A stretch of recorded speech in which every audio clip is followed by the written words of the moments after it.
in our opinion, growth is more campus, right? Mm-hmm. Sending, multiplying, that's more church planting. Mm-hmm. You know, so what we would say it like this: campuses are not for multiplication; they're for growth. Right. And we would say church plants are not really for growth; they're for multiplication. This is Breaking Barriers, where we help pastors and churches grow so that they can go.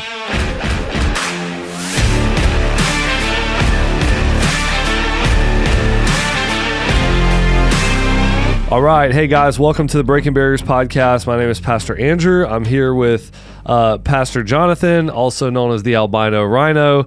Man, we're really excited to dive into what we feel like is an incredibly important conversation right now, although it is one that we want to say on the very front end that we don't want to be dogmatic about. I think that we're convinced, and I think we think we're right, obviously. That's anybody with an opinion, but at the same time, I almost want to say right on the outset, because we have a lot of friends who view this just totally differently than we do, that's okay. Like, we can lock arms with them. And because you can lock arms with people that don't see it the right way. Well, I would say, yeah, that's a joke. We're actually trying not to have that type of attitude on this podcast, Jonathan. So anyway, yeah, we have friends that don't see this the same way we do, but today we want to talk about campuses and churches, how campusing and church planting are not the same thing. On this podcast, we talk a lot about growing and going.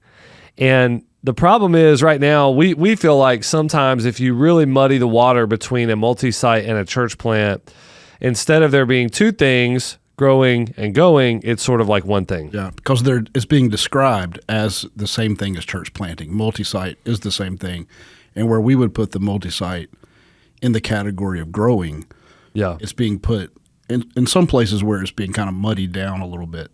It's being counted as the multiplication side of things, the going side. Yeah, and I think that we fear that, I think we could see that as being, in the short term, something that is kind of a boom, like all of a sudden the numbers of multiplying churches are going to go through the roof, right? Because anybody that's done multi-site now has planted a church, but at the same time, we fear, and again, we're not being dogmatic. Somebody could disagree with this, and man, we could totally be friends, right?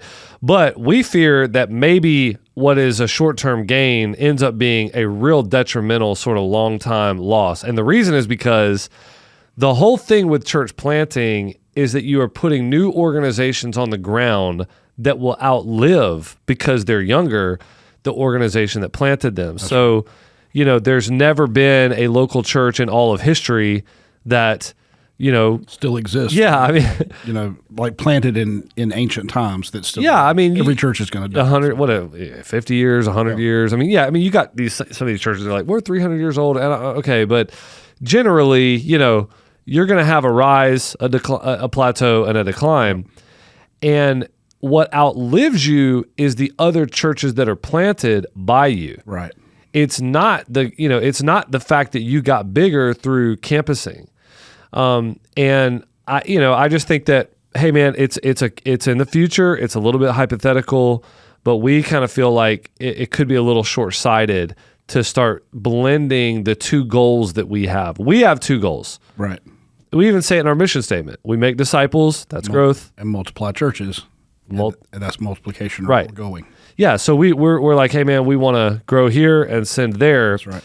We feel like every church should have some form of that kind of two-tiered. If we're going to make disciples of all nations, we have to have some kind of idea of like, man, there's a here and there's a there. It's just Great Commission stuff.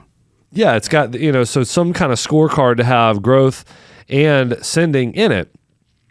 And that's what this podcast is all about, right? It's all about growing so that we can get into the going. If you start counting them all as the same, I think you're right. Short-term success, long-term potentially. That's when you think it's detrimental. In any case, when you want to get the numbers up on something, you just kind of lower the bar. Mm-hmm. That's one way to do it. If you have a certain standard for what you count something, and then you lower the bar and make it so that you're able to count more things, that's one way to get your numbers up.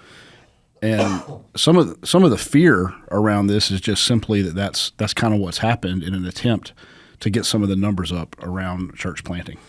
Well, I think that I don't know that we're really assigning motives for why. I mean, some of that, yeah, it might be kind of, hey man, we want there to be more people that are getting into this space, so they get excited about it. Mm-hmm. You know, if we're able to move them more into a multiplying category, they're going to see more value in it. That could be one of the reasons. I think some churches are doing it simply because it feels like they can have more control, I'm not saying that, I'm not in a negative way. It's almost like, hey man, we feel like we can, I think churches are like, we can get the best of both worlds. If we plant this as a campus, then it evolves. Maybe it evolves into a church plant or something. So I definitely am not assigning motive to why we're getting where we are, but I just think, man, no matter what the case is, if you got something that you're calling something else and you're not clear with your terms about what it is, I think there's an opportunity for confusion, watering down, certainly losing a two-pronged kind of mission effort, and I think there's some danger in that. So quickly here, I think it's worth doing this, man. In our opinion, growth is more campus, right? Mm-hmm. Sending, multiplying, that's more church planting. Mm-hmm. So what we would say it like this: campuses are not for multiplication. Yep. They're for growth. Right. And we would say church plants are not really for growth, they're for multiplication. That's exactly. That doesn't mean that church plants don't grow. We hope they grow, but that we're saying from the sending side. Right. Like when you're sending, you're thinking about your two-prong mission effort. One is reaching people here. We do that through campuses, and one is sending stuff out. Our legacy, we feel like, is going to be really tied to the sending arm. Because the church plant is going to be the church planting DNA that is transferred so that it plants and it plants. That's the thing that you could literally potentially get, if Jesus didn't come back 500 years from now, 1,000 years from now, you could look back and trace it and say, hey man, there it is. It's vantage point though. So it's like if you're looking at it from the perspective of the sending church, then it matches up with what we're talking about.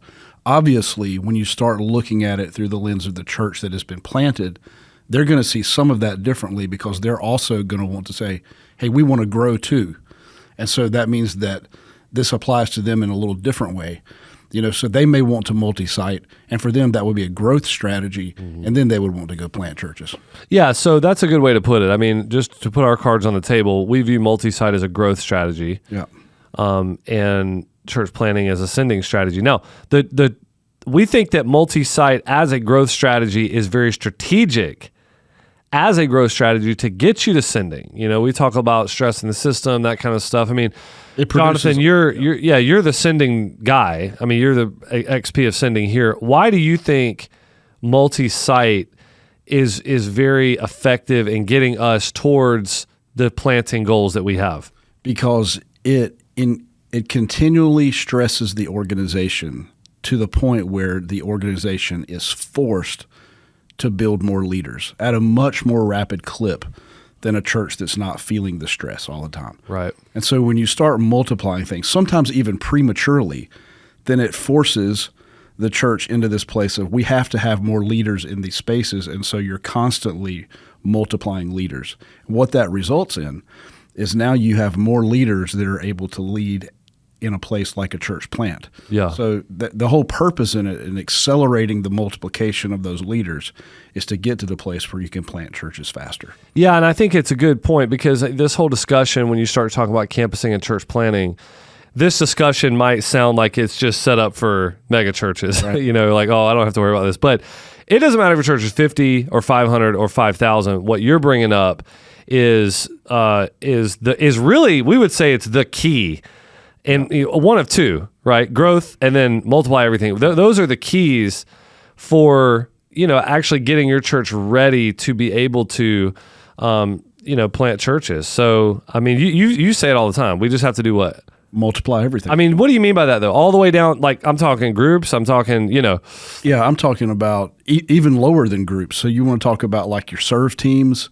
Mm-hmm. So you want to, you can start new services that create space for new serve teams. If you say, well, we have enough people serving, you can never have enough people serving. So you just create spaces for more people to serve, because it's about the discipleship that's happening in them learning a new skill in leadership, them stepping in more.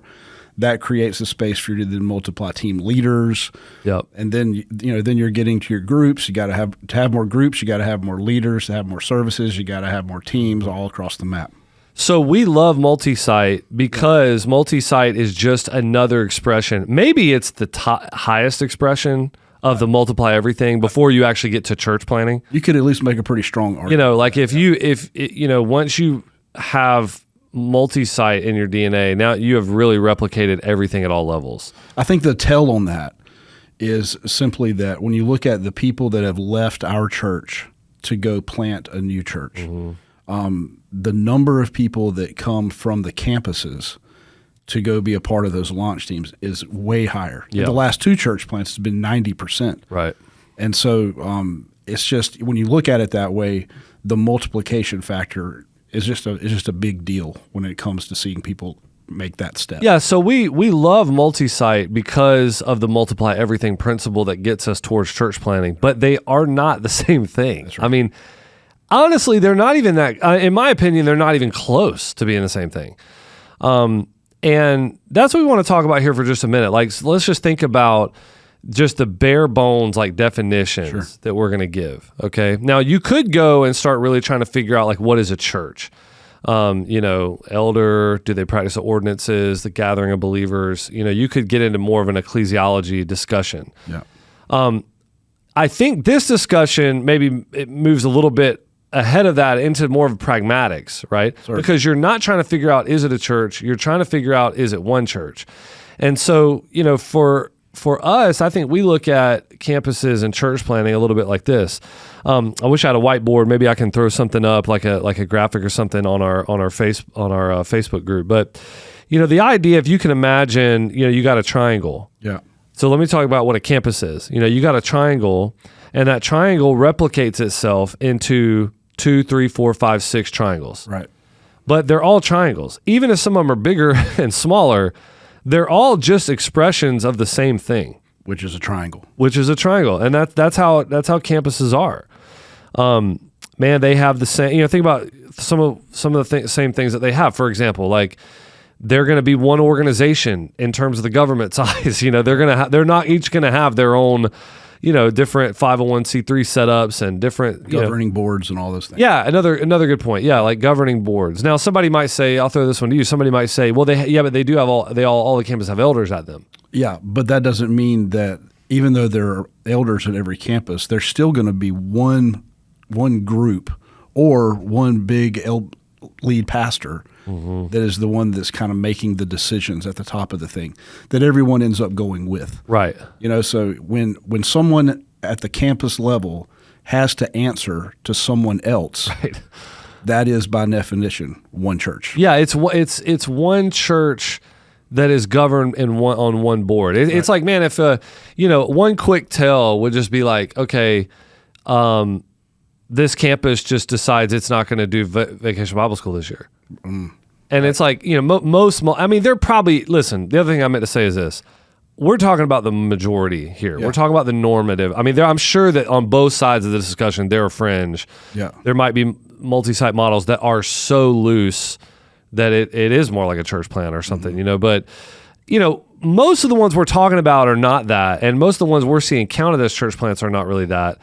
They're really just a triangle that maybe has a lead that has a live preacher. Maybe it's a triangle with one side that's a little bit longer than the other. Yeah, like it's very, but and the stuff is very superficial. It'll be like, well, we pick one song, and that makes we're autonomous. Right. It's like, man, the whole thing is the same thing. We have a different color scheme. Yeah, but it would be like the issue that I raised. Like if somebody said, we're just not going to Vacation Bible School this year. We just decided we're not philosophically into that. most normative kind of multi-site churches, that's like, no, that's not really how this works. or even, even a different point. We're going to change some of the language on our mission statement. Right. We don't think that quite fits our context. So we're going to change these few words. That's even better example. Like, I mean, we can act like, in my opinion, we can sort of act like there are like 5 or 6 different things. Mm-hmm. But when you say, well, if it's a different thing, that doesn't get to define its own mission, we're like, well, no. Right. Of course it doesn't. It's under one elder board. There's really one lead pastor. Right. Like it's not a bunch of things. It's one thing that is put in a bunch of expressions. Mm-hmm. It's, in my opinion, it'd be closer to saying it's one church with 5 or 6 services on the weekend than you would say it's 6 campuses that are actually a church planting thing. Yeah. It's really closer to that, But that's what the campus model is. You're replicating the same thing. Now, the church planting model is, and this is a very rudimentary example, but I do feel like there's confusion in this stuff, is when the triangle plants 4 or 5 things, but they are not other triangles. There are stars and circles and diamonds and hearts and smiley faces, and smiley faces and hearts. And in that instance, it's just totally opposite. Yeah. There's not one lead pastor. There's not one governing board. They are different organizations, literally, like in the government size. I mean, we even joke about it, but it's like when we plant churches, we can try to coach those church planters. Hey, we think you ought to do this in this situation, and they don't. And most of the time, they don't. But if it's a campus, that's a different story. Yeah, it goes a different way. That's exactly right. Because it's one thing. That's right. I don't know.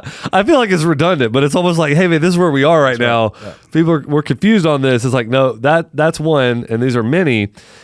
They're both vitally important. Like, I don't want this to come off in any way as like being negative toward campuses. We love multi-site. Yeah, we're not diminishing the value of the multi-site model in any way whatsoever. We're actually saying that it's important to get to what's the real objective. Yeah. So if the objective is this, that's what I was trying to drive at with that lowering the bar stuff earlier. Yeah.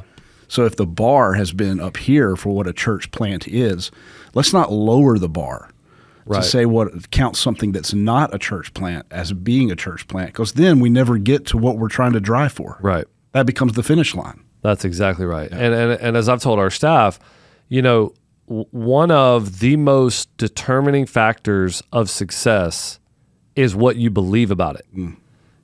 Like if you really believe we're not going to get there, you won't. And I'm not saying if you believe you get there, you will, but if you got there, it's because you believed it. That's right. And so, for us, we're like, hey, we believe, and I don't care if it's one every 20 years or whatever, but we believe churches should be trying. We can't bear the fruit. Yeah. Churches should be trying to grow and go. Yeah. And we don't want to say that that those two things are the same. So, hey guys, this has been a really good discussion. Man, Breaking Barriers, we have our one-day events and our conference that's coming up. So check out breakinggrowthbarriers.com. Man, that's it.